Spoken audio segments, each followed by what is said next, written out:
are live. Welcome back, ladies and gentlemen. I am one of your co-hosts, Blake Ruffino. Alongside me is my counterpart and co-host, Joe DeLeone. Good evening, good sir. How are you?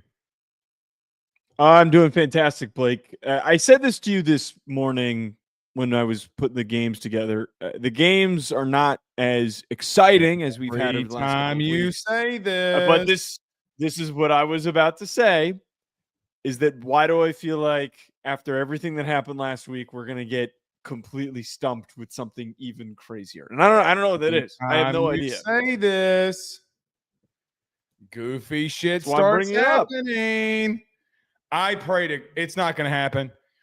I just hope that the goofy shit this week goes in my favor. That's all I care about. That LSU pulls out an upset. We're not even going to put it out there in the ether. All right. I'm just saying, I hope it goes my way. But listen, here's the real truth. Playoff dreams could be ended this week. Playoff berths can start being formed this week. Joe, you're starting to get to a lot of teams have a bye week next week. You go into a bye week, you go into the month of November, you can have a one-loss Ole Miss, you could have a one-loss Missouri, you could have a one-loss Vanderbilt, you could have a one-loss or undefeated Texas A&M. In the Big Ten, you have an undefeated Ohio State, undefeated Indiana. Teams can start separating themselves here with a month to go to the playoff. So, while teams are continuing to form their ways, you start getting title contenders being formed in these later stages of October. Because here's the truth. If Missouri or Vanderbilt, which is a game that we're going to talk about tonight, if one of them loses, then what?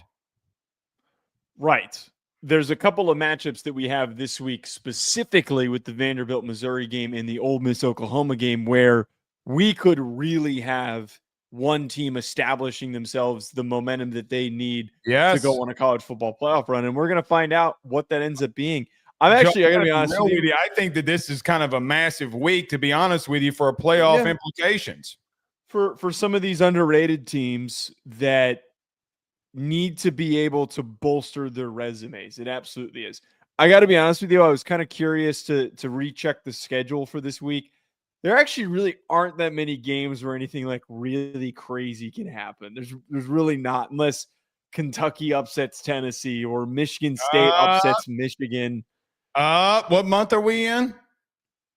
We're in October. We're in Cocktober.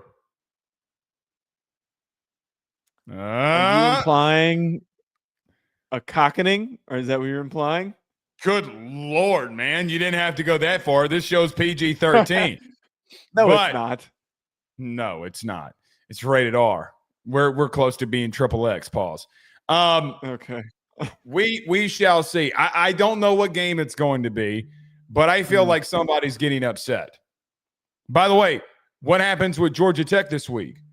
I mean, like, they're still an undefeated ACC team. So those are two others I was going to pitch to you. That UCLA's 3-4 playing Indiana, and Syracuse is 3-4 playing Georgia Tech. Does anybody know that Jerry Neuheisel is not the head coach or interim head coach?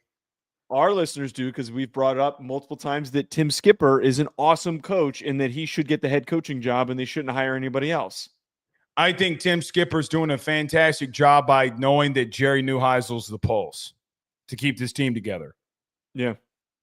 So, UCLA, Indiana. Let's go, I think Indiana's going to win. No, he's banged up. He's banged up. Put some Tyrdol, whatever it's called, in him. Give him the shot. No, come on, man. Oh, he came back. I didn't dig in it. We'll do the Indiana preview later on in the week, but here we go, Nico. Here we go. Indiana's going to win it. They're going to be fine. If this Nico would have played for Tennessee. Okay, hold on. Joey Aguilar has played very well. There are issues he's not the athlete that Nico is. I understand that, but Nico has not been consistent this season. So the whole point here is that what hurt Tennessee. Sure. I'm all on the UCLA bandwagon. Don't you try to talk me off of it. Hurt Tennessee was their secondary. Nico does not play cornerback. Yeah, because the pick six never existed. You're right. Obviously, that mistake was his issue, but their problems are beyond any issues that they have on offense. Their offense is productive. They have a good offense. Joey Aguilar's made some great plays. He's made some bad mistakes, and he hasn't gotten that out of his system. I just think that you're not trying to respect the UCLA Bruins. I respect them. I just don't know if it's safe to say that Nico would elevate this Tennessee team. By the way, I was very frustrated this weekend. Clearly, I started a new college football 26 season. I picked the UCLA Bruins. Oh, I did UCLA with my last version of the game. I did UCLA and I turned them into a powerhouse. I've been doing mine with Virginia Tech recently. UCLA is a fun one because there's a lot of good recruits in the area. Very, very much so. So we'll see. All right, let's get moving here. Everyone do us a favor. Hit the like and share. Share to all those groups if you're on Facebook and to all those social media pages. You're watching us, listening to us on YouTube. Like, subscribe, notification bell, and wherever you listen to podcasts. Rate, review, and subscribe. Every Ruffino and Joe show is brought to you by our good friends and partners over at FanDuel. Got the discretionary income? Go over to FanDuel or download the FD Sportsbook app today. Joe and I were literally just on it talking about some games that we may bet that we don't talk about during the week, which is something that we probably should do. But every time that we do it, it's with our good friends over at FanDuel. Every episode and every video is brought to you by our good friends over at FanDuel, and Joe and I are greatly proud to be partners with FanDuel. All right. You know who else probably is going to have some access to needing FanDuel? Who's that? The boosters at Florida State. Joe, Mike Norvell and his status as the head coach at Florida State has come into a little bit of question here. There was a lot of sourcing from On3 that they are looking into moving on from him. Pete Nako's over at On3 said if they did move on from him and the entire staff, it would be, and I'm quoting, $100 million to move on from Mike Norvell. Today, the administration said that they were fully committed to Mike Norvell, and at the end of the season that they will do a comprehensive assessment of the football program. When you look into this Mike Norvell situation, Joe, now in the last 2 years that he is 0-12 in ACC play, what are your thoughts about this whole Mike Norvell situation? I think that there's two things that apply for what has happened so far this year and his future with the program. One, the buyout's enormous. So to have assumed that he was going to get fired after the Stanford game, I felt like was a little bit hasty. Was it something that I'm sure some pissed off donors were considering? Yeah. When you've got that much money, sometimes you get so mad that you might be thinking, I want to flex it. I'm sure that was what the approach was. I don't think that as cooler heads probably prevailed on Sunday and they were thinking through this, they realized they didn't want to put that much money towards telling him not to coach. I think one part of this is going to end up, as you just mentioned there, a comprehensive look at the program at the end of the season. There is going to be a realization that the team played up to the expectation after how bad they were last year. We talked about this in the preseason preview that we did for Florida State. We talked about how we did not know what to expect with this team. And quite literally, that has happened. People commented on that video saying to us, like, what do you mean? Like, if you don't know what you're saying, then how can you remember like he yelled at ACC Media Days? Right. Remember? Right. Right. But part of the commentary was, how are you going to predict what a team's going to do and say you don't know what's going to happen? That's literally what's happened this year. They are a Pandora's box of chaos for either a great game or a complete, utter meltdown. I think that Mike Norvell has the athletes and the team to recollect themselves, to bounce back, and to finish the year 7-5. I think it's totally doable. I think it is accomplishable. I think that they can beat Florida this year with an interim coach. I think it's doable. At the current moment, they need to rapidly adjust and make changes. Otherwise, if they keep doing the same stuff and make the same mistakes and they don't have the same level of intensity that they had against Alabama, they don't find that again, then they're going to run into some serious problems. But Blake, this is what we thought that they were going to be. 7-5, 8-4. And they're about to be 7-5, 8-4. Things could be worse than that. They're inventing new ways to lose. That Stanford game, brother, Stanford is god-awful. They are god-awful. I get that you had to go late night West Coast and your timing's off. Like, I get it. Joe, they're finding new ways to lose. I mean, the end of the game was absolutely insane. I mean, the ending of that game was one of the more insane endings that I've ever seen in my entire life. On Castellanos trying to get in there and they couldn't and all this kind of stuff. Here's the truth. You were a big bad dog, and you thought you were a big bad dog when you said to yourself, we're going to spend $100 million to leave the ACC, and there's nothing you can do to stop us. Oh, are you a big dog now? You a big dog now? Because you puffed your chest out and said, we're going to spend that level of money to move away from the conference that you're in, and that same conference that you're playing in is kicking your teeth in. Joey's 0 for 12 in the last 2 years in ACC play. Let me ask you this. Do they have a choice not to move on from him? Do they not have to find a way to bite the bullet? Let me tell you what you can't do as a program, as an AD. What you can't do is come out here publicly poking your chest out, saying we're going to spend $100 million to leave the ACC, and then go 0-12 in that same conference, saying this conference isn't any good and that they're not giving us our fair share. The truth of the matter is, yeah, that might have been right for 2023 and maybe 2022. You're a non-factor. You talked about the Pandora's box. You're right. They're a Pandora's box because they go out there and they steamroll Alabama, steamroll them, beat them up and down the field all night. Joe, he's 0-12. I mean, like, what are we talking about here? I don't know if they don't have a choice. I don't know if they don't need to do some backdoor deals here and say, Mike, it's not working here. I understand that you got a massive buyout. They got to do something because, Joe, what you cannot do is continue to have. I don't think he can turn it around. Just so you and I are clear, I don't think he can. I disagree with that. Joey, he's 0-12. They're not recruiting in the level. He beat one of the best teams in the country, Joe, in week 1. So did NIU last year. Doesn't make NIU a good team. Troy beat LSU years ago. Stop. Stop. Those examples do not apply with what I just said to you. He's a complete straw man argument. No, okay. How is it a straw man argument? He's 0-12 in the ACC.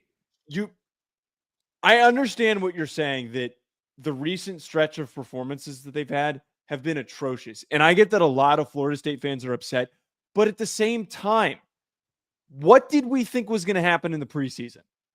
We did not think that this team was going to be a college football player. But this is, if we're saying a team is going to go 7-5 after they were atrocious last year, they might not make it there, they brother. They play Wake Forest, a bad Clemson team, potentially without Cade Klubnik, Virginia Tech, NC State, and Florida. They lost to Stanford. That is a difficult travel situation. That is a completely different circumstance. Joe, it doesn't matter. Even if he won 2 games and he's 2-6, that makes him 5-7. That means he's won 7 games in the last 2 years. That would make him 2-16. 2-14 in the last 2 years in the ACC. Okay. If he goes 5-7, I think this conversation is completely different. But the whole point that I'm trying to make here with this is that if we projected a team to go 7-5 or 8-4, the way that they've played through the current season is exactly how that comes to fruition. I remember distinctly, we said during that preview that, hey, he's going to lose games that he's not supposed to. That is what is going to happen. We have to remind ourselves how awful the roster was last year. Awful. They had to go in the transfer portal. I think it was like 23 new players because they had to completely gut the entire thing. This is what we talked about, that it was too hard to transform into a consistent team overnight by band-aiding everything. This is a multi-year reclamation project. They're committed to him financially. I would like for once that if you're a program that's going to dig all this money into giving a guy a big contract, stand behind him. I think this is behind 0-12 in the ACC. Blake. The buyout for him is gigantic. It's ridiculously gigantic. I understand all of that, but at the same time, you can't keep doing this. And let me tell you what else. $100 million. Okay, well then you shouldn't have come out here 2 years ago, poking your chest out, acting like you're a big dog, saying I'm going to spend $200 million to leave the ACC. I don't think that those things are related, though. They are related because how you are they can't. Related? Let me tell you how they're related. It's like a guy walking into the bar trying to get in a fight with everybody, and when somebody squares up, he backs down. You can't back down. But the aspect of the underperformance is separate in relation to wanting to leave the ACC. Is separate from buying it. But you're going to cripple yourself spending $100 million to get rid of him. You're going to cripple yourself if you keep him for 2 more years and he keeps losing. So I mean, you're damned if you do and damned if you don't. But this is Blake. But this is the issue that I'm trying to get at here. You gave the guy a gigantic contract and you backed him. You made a statement by giving him this much money that no matter what happens, this is what's forgotten about the buyout conversation. No matter what happens, we have to stick behind him. And by the way, before anyone tries to compare this to James Franklin, $100 million is double $50 million. Yeah, this but is a catastrophic territory. Well, there's 2 things. I think Nakos has the $100 million thing wrong. Let me tell you why. Because both of those contracts in that report said if they get another job, Gus Malzahn's going to coach again, so they probably won't owe all of that buyout. I think Nakos' numbers are wrong, to be blunt with you. I don't think it's $100 million. It's not $100 million. And I do think that they would negotiate that down, and I don't think that Mike would do that. I don't think it gets to $100 million. But it also gets to a part where, Joe, you can't keep losing. You'll lose all interest. All interest. I'm trying to find what Nako said. No, not what Nako said, to see if there's like a different number. Because I did see earlier. Well, okay, so here's what the difference is that he would be, this is where it comes into play. Okay. He would be owed $55 million, and then we have to also take into account that Malzahn would be owed 3.6, Tony White would be owed 2.6, and then what did they pay to get rid of the last coordinators this last cycle? Mm-hmm. That's where I think that the $100 million comes from, is that this is a grand financial commitment to the entire regime that would cost that much money to completely uproot. Look, then negotiate it down for half price. Do something. Why, if I'm Norvell, why would I say yes to that? I mean, do you think that he's ever going to want to coach again? Because I'm sure that there's buyouts in there where that they pay a difference of what he would be paid at another school. I don't think he's done, but he's not good for the program right now, and everybody's got to understand that. Joe, I get that he might win an ACC game. He might win an ACC game this week, next week, 2 weeks from now. He's still going to be, if you are at a blue blood program, and if you are doing that bad, Joe, think about this. From a mathematical standpoint, let's say he won 2 ACC games this year. He would have to go perfect the next 2 seasons to get to 500. It's not doable. I mean, I would argue it is doable because he quite literally did it. He's gone perfect in the regular season. He went perfect for 1 year. And you gave him a big contract, which I don't blame you for giving him a massive contract after being undefeated. But here's the truth. Not making the playoff broke them. It broke them. Sure, it did. All I'm trying to get at, Blake, is that to have assumed after last year, and you didn't try to figure out firing him last year, which would have been astronomically even stupider if you tried to fire him last year because of the amount of money you committed to him. To expect that this was going to be a playoff team would have been ludicrous. One's asking, but Joe, I know, but Blake, I know that. But if they're not a playoff team, then the best that they could have done, like we projected, was 8-4, 7-5. And I don't think it's unreasonable considering this is my whole point. This team right now is not like the team last year. The team last year gave up week 1 and they stopped trying. Did you watch? I mean, with all due respect, did we watch the second half of Stanford? Because they gave up there too. I think you're underestimating what goes into playing those cross-country trips. Okay, I bet on those games all the time, and they always hit. Virginia. You want me to keep going down the road? They're still fighting in all these games. They're all in close games. They're obviously underperforming. My whole point is that you beat one of the best, a top 4 team in the country, arguably the best team in the SEC at the beginning of the year. And there is still something here. I don't think there's anything there. He's not going to lead you back. He's got better wins against the top 25, top 10 than James Franklin did. Yeah, and he also and James Franklin also has more 10-win seasons than he has coaching in his career. It's like I mean, like I have a really dumb joke. Okay, go ahead. No, I'm not going to say the joke. I had a thought pop in my head, but it's kind of like, would you rather have wins against top 25 teams, top 10 teams, or 10 wins? I would never want this. I would never want. Neither's a good option. Neither's a good option. No, I mean, I would never want this for my program.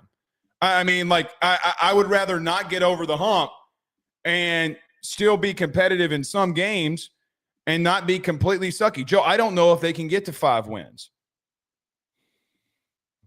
I don't know. I think that they can. I think that they can shock people. Okay, well, then they're going to have to go, what, 4-2 the next 6 games?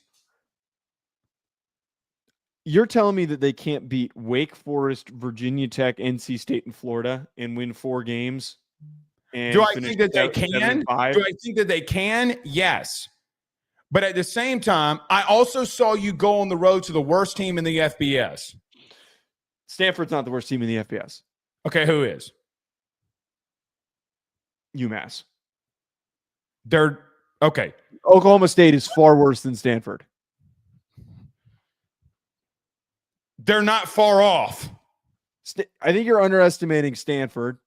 I'm not saying. Well, actually, let me before you jump in here. I'm not saying Stanford's a good team. I'm saying I think you're underestimating the full country travel. This was a 10:30 kick. This game kicked off at 10:30, and they looked asleep. Joe. That's the problem with these damn schedules that Stanford shouldn't be in the ACC. Joe, he lost 3 other games this year in the ACC. I know that. One of them was to a top Miami team. Team that is hot right now.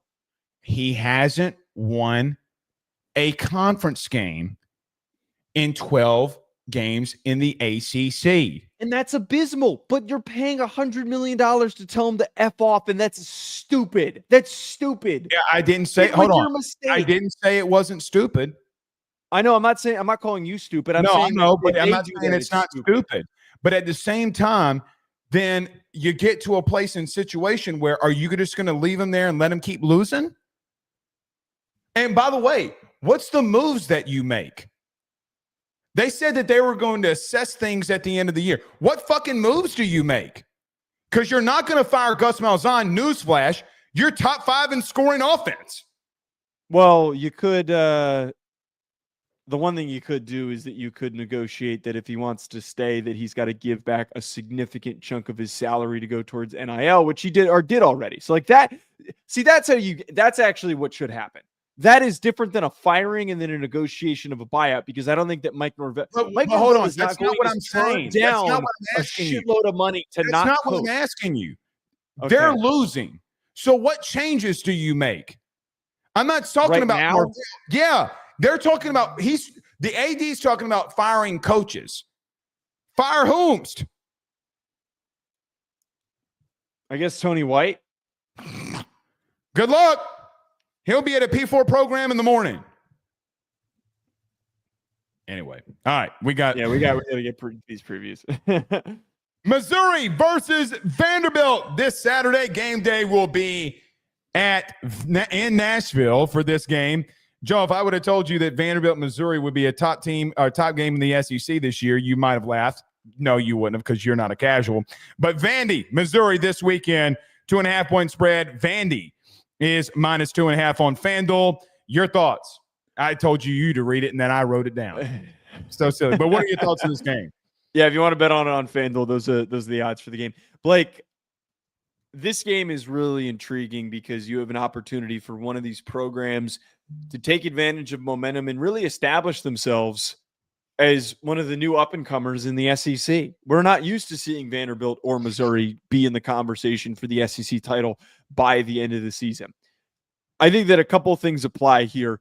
Vanderbilt's the hot team at the current moment after the way that they played against LSU, and Missouri has stagnated slightly. But I don't think that should change our vision on how we think that this game is going to play out. Where Vanderbilt sits, Pavia played great, and the most important part of the reason why Pavia played so good and the Vanderbilt offense was so effective is they leaned on their running backs. MK Young, Cedric Alexander, they leaned on them. They didn't force passes like they did against Alabama, and they didn't turn the ball over.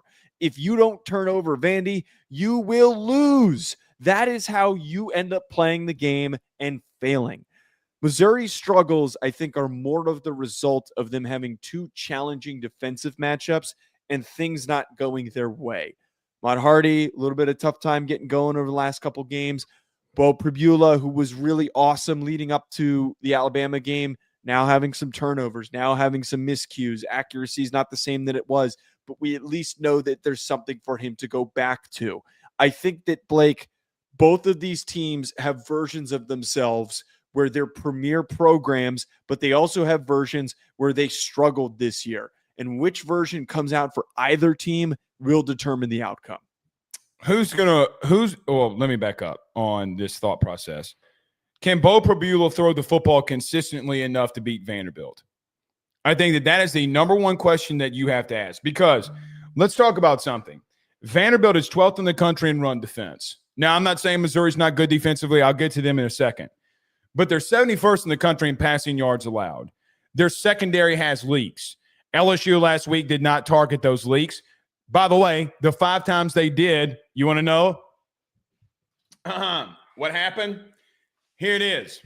Gain of 23, gain of 27, gain of 45, gain of 56. You got to attack the boundary on Vandy. Coleman has got to get going. Joe, they got to do something that they're not really comfortable in doing. You got to attack the boundary on both of these corners. They are not great. The safeties have been fine. The boundary corners have been horrendous. If you go in a little bit deeper, I talked about this last week, so I don't know the stats. So last week going into the game versus LSU, they were dead last in the SEC in giving up yardage in the air along the boundary. They do an elite job, however, of showing one thing and then going into something else. Let me explain. I think they can confuse Bo Pribula in this. They would show cover 4, then they'd be in man. They'd show cover 2, and then they go to cover 3. They'd be in cover 3, and then they just be in man. They do so many things post-snap that I think confused Garrett Nussmeier last week. And my question is, will Bo Pribula post-snap be able to understand and get the ball to the right places? He better attack the boundary. You can't let Vanderbilt play their game, though. What is their game? Joe, they're going to triple option you to death. They're going to jet sweep you to death. They're going to bootleg you to death. They're going to shuffle past you to death. And if you allow them to continue to stay on the field on third down, they will demolish you. Joe, they're number 1 in the SEC on third down is Vandy offensively. Tim Beck is one of the best coordinators in the SEC right now. But here's the thing with them. Joe, they're eighth in the country in scoring offense. The question I ask is the physical offensive line play that we've seen from Vandy, even against Alabama and even against LSU. I think this edge room for Missouri is arguably better than what they've seen with LSU and what they saw with Alabama. I think the front for Missouri and this defense for Missouri is more athletic up front and can really get after them. That's where I start asking questions. Can you contain and can you put Diego Pavia in the pocket and make him make decisions? I think the edge room for Missouri getting after Vanderbilt this week is going to be a massive deal. But the last thing I would say, do you want to know the number 1 team in the country in time of possession the last 4 weeks? The Vanderbilt Commodores. Do you want to know the timage? 36 minutes of time of possession. That's also coming off of not winning the time of possession versus Alabama. If you continue to allow them to convert on third down, Missouri is going to look up and say, how in the Sam hell did we get here? We got suffocated. And it would be a lot like what happened against Alabama a couple of weeks ago. One thing that you brought up that I agree with, and where I think that we just argued for 30 minutes and now right, where Missouri has a potential advantage and where they must attack, getting the ball to Coleman. Vanderbilt is 113th in EPA per dropback allowed. Their secondary is a liability. The thing that on the boundary, brother. The thing that allowed them to succeed against LSU, we're going up against an LSU offense that was having a lot of problems. Mm-hmm. I think that Missouri's offense has shown a lot more capable consistency when they're going up against defenses that they can more easily produce against. They went up against Auburn, which is arguably one of the better defenses in college football, one of the best defenses in the SEC. If you disagree with that, I'm sorry if you have not been paying attention, because they have a really, really good defense, and they have brought everybody down to their level, including teams like Texas A&M. They are sucking everybody down. I don't know why I said it like that. Yeah, that was the worst possible word that I could have used for that. My point is that just because their offense didn't look smooth against Auburn, it is not an indictment on who they are. And just because they struggled a little bit to protect Pavia against Alabama does not mean that they have serious issues. I think that going into this matchup, Missouri has the better opportunity to get multiple big splash plays through the air that then opens up the run game like they have done multiple times in the past. It's kind of like the Kansas game where you're trailing a little bit, and then Pavia starts cooking, and he starts getting all these big plays going up against a pretty hapless Kansas secondary, and everything just separates from there. Mm-hmm. That, to me, is the biggest advantage for Missouri and why I lean Missouri in this matchup.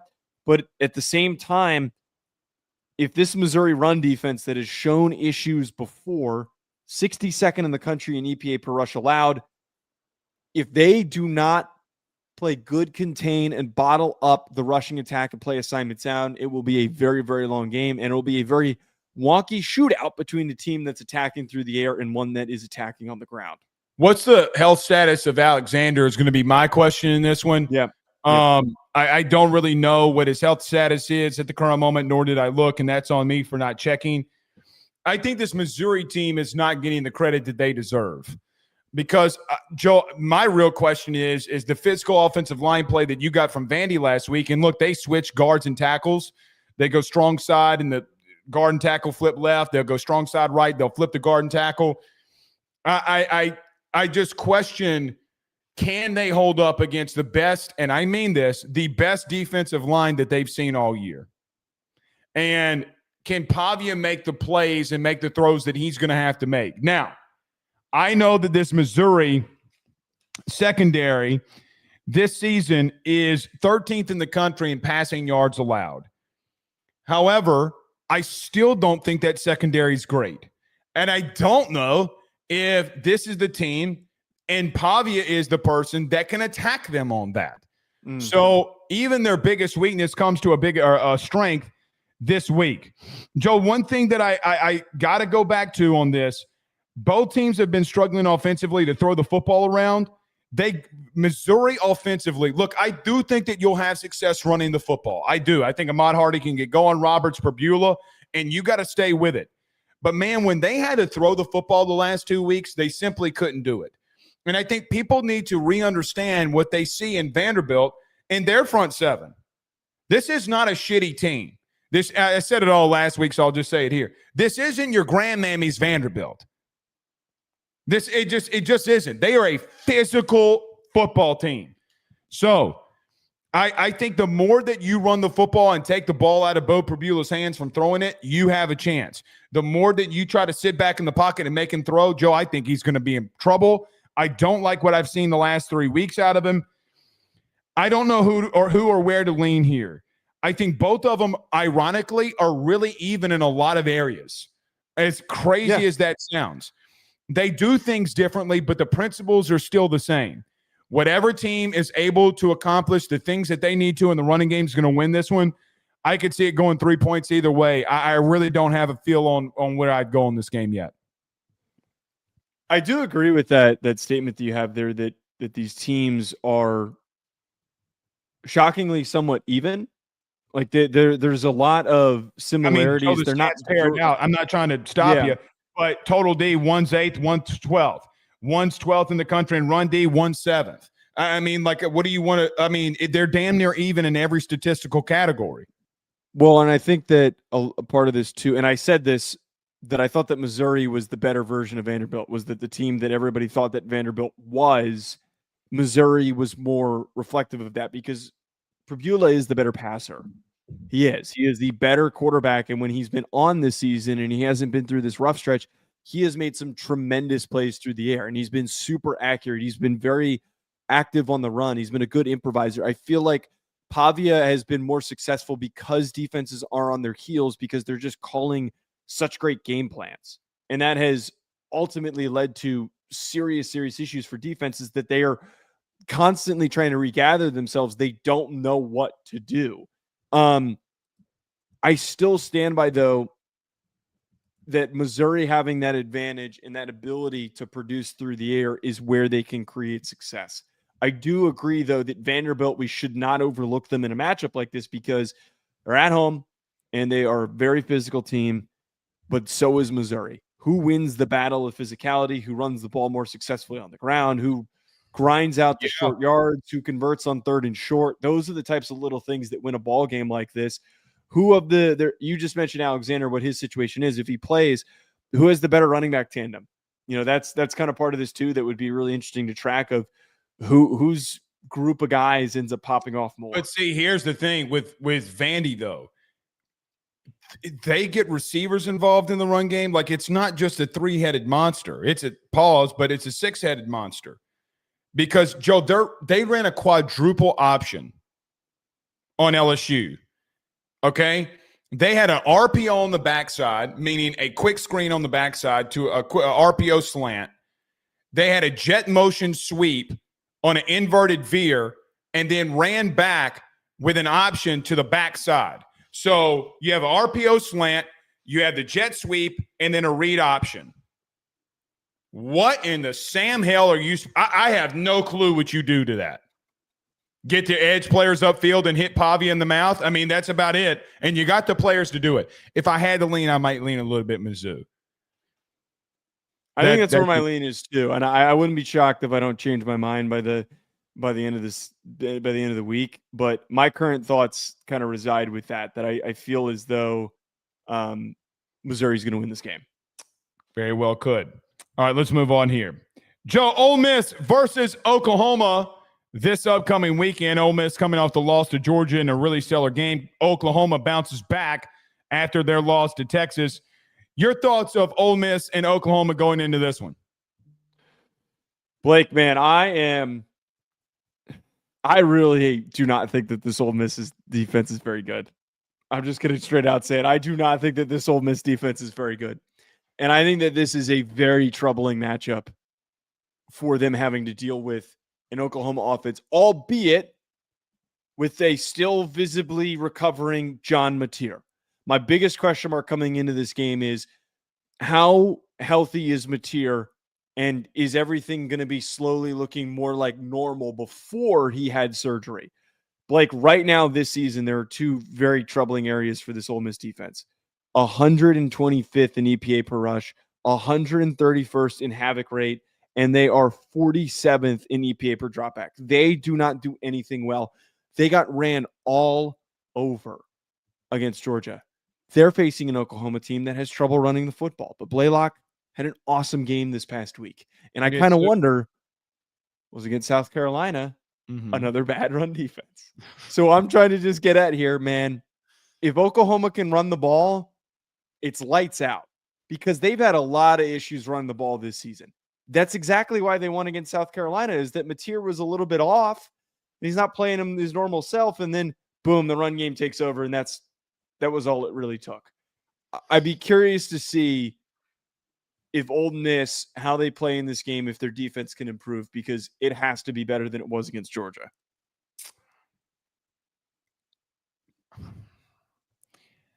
You better start putting some respect on this Ole Miss team. They went into Georgia last week and is a score away from beating that team. Do I agree with you that their defense is not good? Yes. They had a lot to replace. They had 4 defensive linemen drafted. They had an interior linebacker and Chris Paul that was drafted. They had Trey Amos, who's starting in the NFL right now, drafted. Yes, they had a lot to replace. They're not great. However, I'm going to keep saying it about Oklahoma. Could they beat Ole Miss this week? Yes. Joe, they can't run the ball really against anybody, and I think that I see a South Carolina team that's completely given up. I need to see you do it again. I got to see you do it again. You know why? Because I also saw a Texas team that could not run the ball, line straight up and running right at you and punch you in the mouth. Oh, well, Blake, we couldn't score John Mateer. Okay, I get that. And he is getting healthier. But I got to be real with you, Joe. It's not – I know what I'm getting from them defensively. I know that they're not a great team defensively. Can you slow them down enough? And quite frankly, can you score enough points on them? Because what Ole Miss did last week against Georgia, I come away from that game feeling better about them, to be honest with you. I don't come out of it thinking to myself, oh, Ole Miss lost, same old Lane Kiffin. Shit, no. I come out of it saying to myself, shit, you better not let Trinidad Chambliss and that team get rolling. Do I think Ole Miss has got to clean some things up and drops from their wide receiver room offensively? Yes. But, Joe, I don't know if Lane Kiffin can go into Georgia and do it and give that team problems. And I know Oklahoma's been better defensively. This is the best offense they've seen all year, and it's not close. If you have a weakness, Lane is about to exploit it. You played Auburn. Offense sucks. You played a Texas team offensively. They suck. You played a South Carolina team that, by the way, is dead last in rushing, and they want their offensive coordinator fired. This is the best offense that you've seen all year. You want to know what you want to find out about your team? And listen, Oklahoma's number 1 in total defense in the country. They're 3rd in rushing defense. They're 4th in pass defense. They're 3rd on 3rd down. They're 2nd in scoring defense. And it's not remotely close to the team that you've seen and played this year. This is not a team that you can play around with. Joe, if they don't walk out of there with 28 points plus, they're going to lose. I'm reframing the argument on you. This defense is not a team that you can play around with. This Oklahoma defense is not a unit that you can play around with, especially at home. I would argue that the number 1 team in the country in EPA per dropback is the first real challenge that Trinidad Chambliss has faced in his time. Okay, name a team offensively that they faced. All those stats wait, hold on. We can't do that. They're the number 1 team. Even if the teams that they played are so bad, they're all in the bottom 10 of college football, they're still number 1. They wouldn't drop that far. They wouldn't drop that because they have. Okay, who are the quarterbacks that they've played and the offenses that they've played? I saw Arch Manning in your loss do things to your secondary that no one did. He played an okay game against Oklahoma. We're acting like it was like he exposed them. The defense was on the field a ton in that game. Blake, do you really think you are underestimating the quality of this defense? And more importantly, no, I'm not. I said if you can't score 28, then you're not going to win it. Joe, if Auburn with a Jackson Arnold who cannot throw the ball can move the ball on you at home, this Ole Miss team can do the same damn thing. Obviously, but Blake, I'm not saying that Ole Miss is getting shut out. That's not what I'm trying to get at here. But Blake, we have a matchup here where we've got one team that has a significantly better defense than the other. There is a situation that if this did end up getting into a situation where it was close in the fourth quarter, I'm picking the team with the significantly better defense. Because you know what happened last game? Yeah, all impressive and stuff that you went toe-to-toe with Georgia. Georgia's defense has been incredibly mediocre, but what won them the football game is that they were just slightly better than you. So now imagine the fact that we've got this gigantic margin of difference between two defenses. All right. They can't run the ball either. Neither can Ole Miss. Ole Miss had 88 yards rushing against Georgia. They had 4 rushing touchdowns. Joe, the game went that they were throwing the ball all 88 yards. Are we just ignoring that? They ran for 88 They yards. ran the ball for 4 times and got 4 rushing touchdowns. Cool. 88 yards. Joe, they had an 8-yard rushing touchdown. They had a 9-yard rushing touchdown. They had an 11-yard rushing touchdown. Good for them. They have good red zone production. They still couldn't run the ball when they had the lead. Joe, you came in here and said they didn't run the ball, and the 5 touchdowns that they had, 4 of them were on the ground. Like, they had the lead. They only ran for 88 yards. One could argue that part of what cost them is the ability. When you're putting points up on people. They ran for 88 yards. You're just good for them for scoring touchdowns, and 4 of them came on the ground. That's wonderful. But if you can't run the ball on every other situation, that's an issue. If I told you that a team's going to get in the red zone 5 times, and in the 5 times that they got in the red zone, Ole Miss lined up and ran the football and scored 4 rushing touchdowns, you wouldn't say, how many yards do they have? But does that completely are we just going to throw away the rest of their rushing production because of that? But I also look at Oklahoma played the best offense they had all year that they faced against was Texas, and they pissed down their leg. Sorry, John they Mateer was coming off of surgery. We had this conversation. They played like shit because the kid playing. Okay, do you really think that Jackson Arnold going in there throwing balls to Cam Coleman, and you think Lane's not going to exploit things on your ass? I'm not saying that they won't have offensive success. Team enough. You're right. I don't. Their defense is shit. They're going to win. Their defense is awful. They can't stop anything. If Ole Miss wins, you got to wear an Ole Miss shirt come Monday. I'm not doing that. I'm not doing that. Blake, as much as we can sit here and say that Oklahoma can't run the football, I thought I got you so pissed off that you would do it. No, I'm not agreeing to that. Although I have a lot of coworkers who are Ole Miss people who might try to entice me into doing that.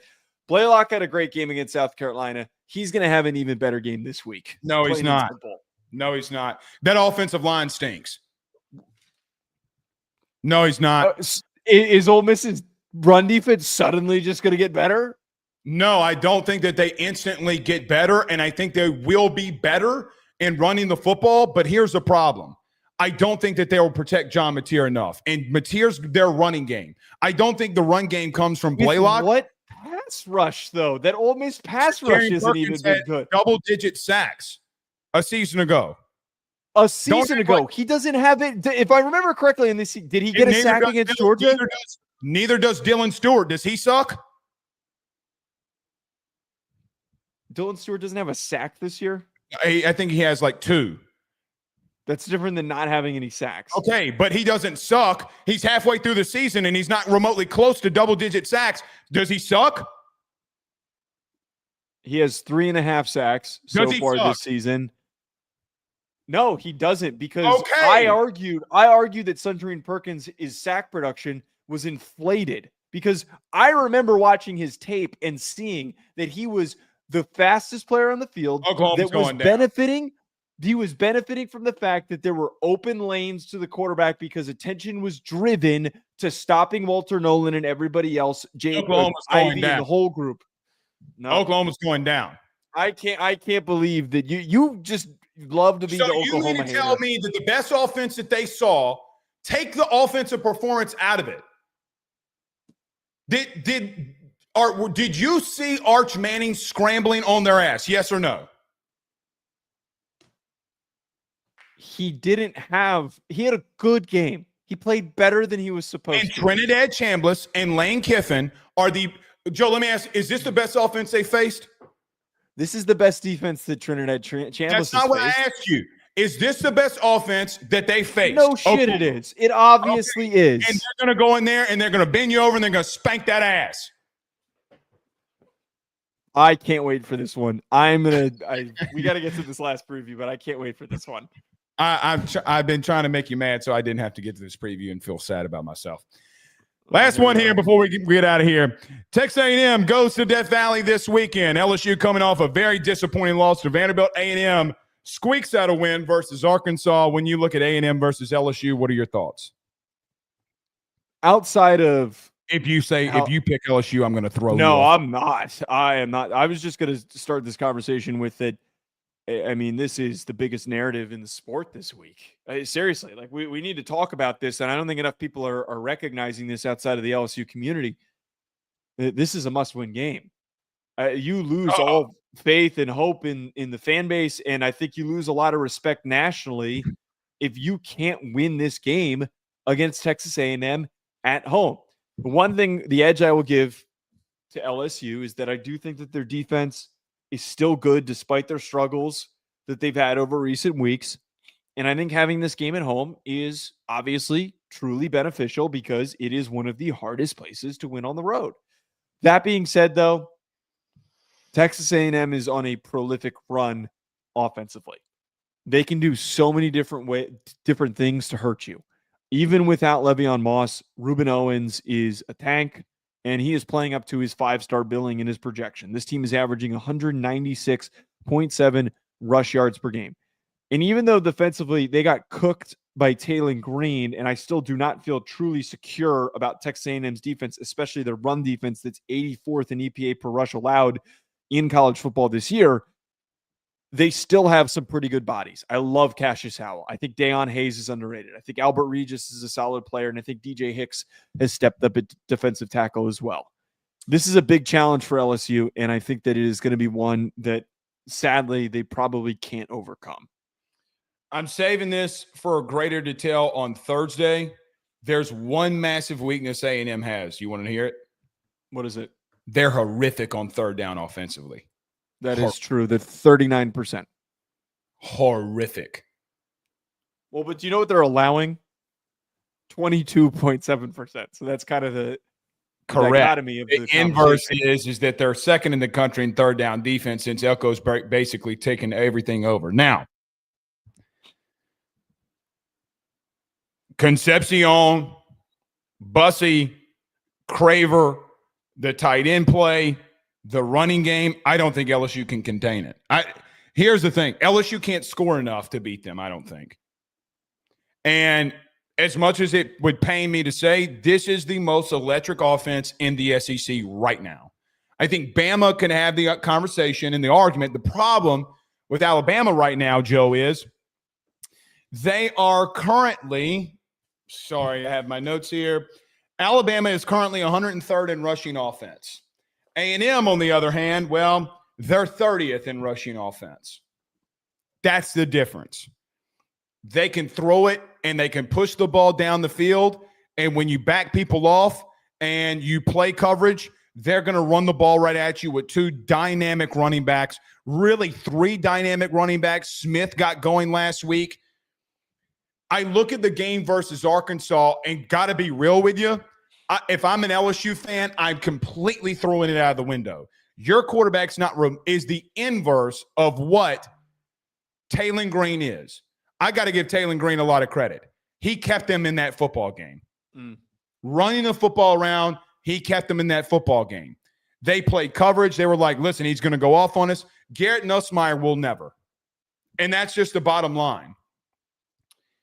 Joe, you said something in the beginning of this that I just want to hit on. Joe Sloan, what are you made of? Cortez Hankton, what are you made of? Garrett Nussmeier, what are you made of? Brian Kelly, what are you made of? You play this game at home and under Brian Kelly, you're 25-2 at night in Death Valley. What are you made of? That's the bottom line here. Because I know our good partners over at FanDuel, and this game is a 2.5-point spread over at FanDuel, favored for Texas A&M. I think that you're going to get an LSU team that's going to throw everything in the kitchen sink at you, and I don't think it's enough.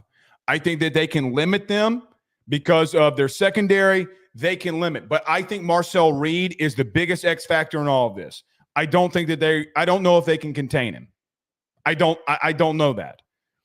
The run game and what I saw from Pavia last week and being undisciplined worries the shit out of me. Does Whitwick's play? This A&M team can do a lot of things offensively. Defensively, Joe, I got to be real with you. I think their secondary is really bad. I got to be real with you. I saw a team defensively last week in their safety room that I'm like, what are we doing? LSU can't test that. They can't get out of their own way. I don't know, buddy. I legitimately don't know. I just don't think that LSU can score enough to stay with them. I don't. That's the very simple part of this conversation.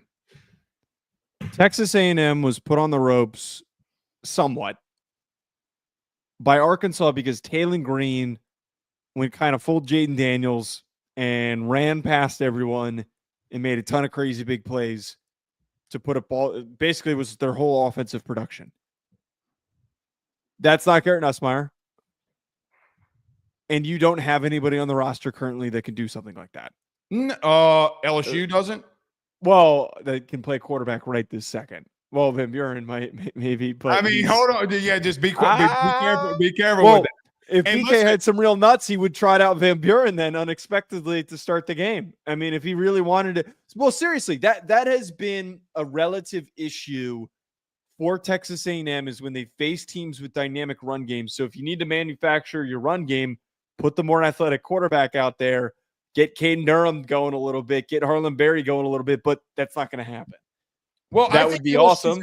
I think LSU's actually running the football a lot more effectively. Like, for an example, but it's just not dominantly enough, like it's not enough to I gotta push back. I gotta push back on that. It's gotten better. Well, it's not been dominant, but Joe, they're averaging 6 yards a carry. But why aren't you doing it more often? Because they are inept. And can I be real with you? Hold on. They're not inept. Let me tell you what's actually happening. They're not inept because their quarterback keeps pulling RPOs and throwing and making wrong decisions in RPOs. For an example, there were 19 times in the game versus Vanderbilt where he should have given the ball, where he threw a screen or he threw a slant or he threw a quick hitch, and it was covered. I got to be real with you, and I'm about to say this in about 10 minutes or 2 minutes. Your quarterback doesn't know what he's seeing. They show him quarters, and he's reading the wrong safeties. To be honest with you, they need to stop taking the RPO or take the RPO away from him and just run the ball. Well, that's what Denbrock did early on, not to a full degree, but they started just to really just run the ball with Bryce After Love. Miami, they took it away from him pretty much. Yeah. Did they not? I don't know. Not all the way, but you get because I haven't watched the film enough to really know. But when you're watching the games, it does feel like there's more of a deliberate intent of just handing the ball to Price, handing the ball to Love. There's no built-in RPO because he's a young quarterback. He doesn't have the decision making yet. But here we are with Nuss. He still doesn't have the decision making. Yeah, if they were smart, it would be a lot of just straight carries. Joe, they're running the ball. I'm sorry, they're running the ball for 6 yards a carry the last 2 weeks. They can run the ball. I got to be real with you. A lot of this is on Garrett, and they can't rein him in. Well, and a lot of it's on Sloan too. The way a lot of it's on Sloan. The way that you realistically can stay in a shot of this game is if Sloan goes completely against his initial thoughts on play calling, and they just take it away from him. Brian Kelly was asked today if he'd get involved in it, and he said no. Truth of the matter is he needs to. I'm not going to say his career's on the line, but your legacy is. It definitely is. It absolutely is. I don't think LSU can score enough. Neither do I. That's where we have it. TJ with a $20 super chat says, real quick on Perkins from Ole Miss. He's playing the will linebacker this year. That's why he's not getting sacks this year. He benefited last year the same way Stewart benefited from Kennard, who led the SEC in sacks. Dylan Stewart is still incredibly gifted. So I don't like that framing that Dylan Stewart's not a good player and he was feasting off of the fact that Kennard was opposite of him. It did help him though. It did help that they had a dynamic duo. And if he theoretically were to transfer in the future, I think that Dylan Stewart would be a phenomenal player in the future. But Virginia Tech star Dylan Stewart. I mean, that would be nuts. I get that Suntarine Perkins' role has been different this year. I don't think that his success and his production has been. It's kind of it has obviously visibly taken a step back though, regardless of sack production, regardless of any of that. Royce Pierce with the $50 super chat. My man just keeps buying us dinner every night. He says, "Good evening, guys. I hope all you had a great day today and have an awesome week. No matter what, remember we will look back and miss all this chaos. Take it all in and enjoy it. I am making the best out of it. Enjoy what we can't control." It's a very good way to look at it. Very, very, very good way to look at it. Thank you, Royce. Royce, as always, TJ, as always, thank y'all so much for the super chats. All right, Joe. We had one more from Sonny really quick. We had this one. I didn't see from Sonny. Okay. He says, "Hey, guys, love the show. Currently have a $100 bet with my LSU buddy that LSU doesn't win a college football game or college football playoff game. Taking LSU bias aside, thoughts on this bet? You're going to win it." That I don't think you're going to win that. Yeah, you're going to win that bet. They're not getting to the playoff. All right, guys. Thank y'all so much. We'll see y'all soon. Y'all have a great night. Peace.